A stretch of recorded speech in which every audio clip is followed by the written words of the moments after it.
We're here at Bwana Archery in Little Canada, Twin Cities, Minnesota, and they've got a cyberscope demo unit, and I'm going to stop in and talk with the owner about it today.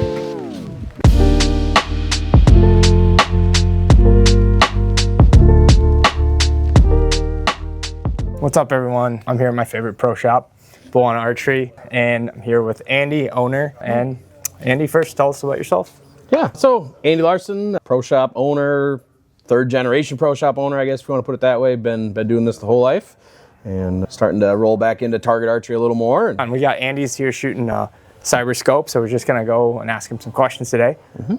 First time you ever saw me with this thing, I think I was probably shooting prototype. What were your thoughts there? A couple different versions of the prototype. It's come a long way from the beginning, and I'm super excited for where it's at now. And now that you've got like a unit in your hand, your thoughts, kind of the impressions, fit, feel, finish. Yeah, it feels solid, right? Like it's not a super lightweight unit, but it's not overly heavy by any stretch, and just has so many cool features. You know, starting back in the day, it was just a brass pin that you'd look at, and then we had like your specialty type scopes, and now to see, you know, the technology that's available is pretty neat. So when you're setting up, I know you set that one up on your bow, and thoughts on that compared to setting up other scopes? No real difference. You had to, you know, make room. You have to change your bar a little bit position wise because it is a little wider, but otherwise bolts up like anything else. And then as far as like using it goes, what are your thoughts on, you know, so early in the game, you know, having the prototype and having to manually adjust everything with just your 3 buttons took a little doing. Now with the app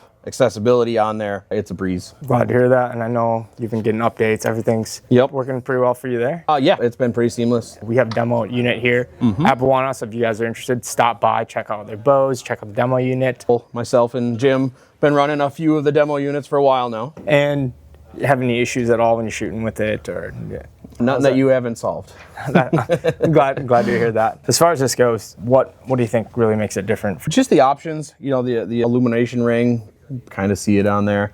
It's just the options, right? Like there's nothing you can't do with the new scope. I tried to provide as many options as possible, right? Making it left hand or right hand. You can lefty. rotate. Yeah, you're a lefty. Can rotate the pin cartridge, you can do vertical or horizontal. And then thoughts on like having the digital electronic level? Yeah. So what I love about the ring level, depending on how you set it up, is that it doesn't take your eye away from it. So I'm using my peripheral to see my level without having to distract myself from, let's say, my pin or the target, depending on what you're choosing to focus on at that point. It's just kind of always there. And you know, some of the league guys will rag on me a little bit because I've got this thing cranked all the way up for brightness, obnoxious pink and blue colors on here, and it's always there. I don't have to try to see my level. It's right in front of you. Well, I mean, it looks good. I like that color combination. Yeah. Yep. So there's different ways to illuminate your pin. Like, you know, you can either have a light shining on the fiber that'll give you that really bright contrasty pin glow, or you can have, there's a spotlight that can shine on that pin too. Is there one that you like better than the other? Yeah, so internally I like to pretty much black it out. So I have the internal level I have off, and the exterior lighting, I guess if you want to call it that, is off. So I just have the internal pin lit. I know I've had some people report, like with the stigmatism, you get that overglow. Well, I've got a single pin configuration here. And Andy, I think you've got a multi-pin? Yep, got the 3-pin. Yeah, so who would you say like these would be good for the scopes? Sure, you know, like your single pin stuff's great for your indoor 20-yard, or let's say your outdoor setup if you're gonna run bar type sight, target type sight. And then the 3-pin is going to be great for your hunting scenarios, especially if you're able to couple this with, say, a spot hog or a multi-indicator type scope. You can still keep your pin calibrations throughout your scale. You can swap between them. So if you can buy one scope, I'm sure. Or single pin cartridge. Do you make a double pin?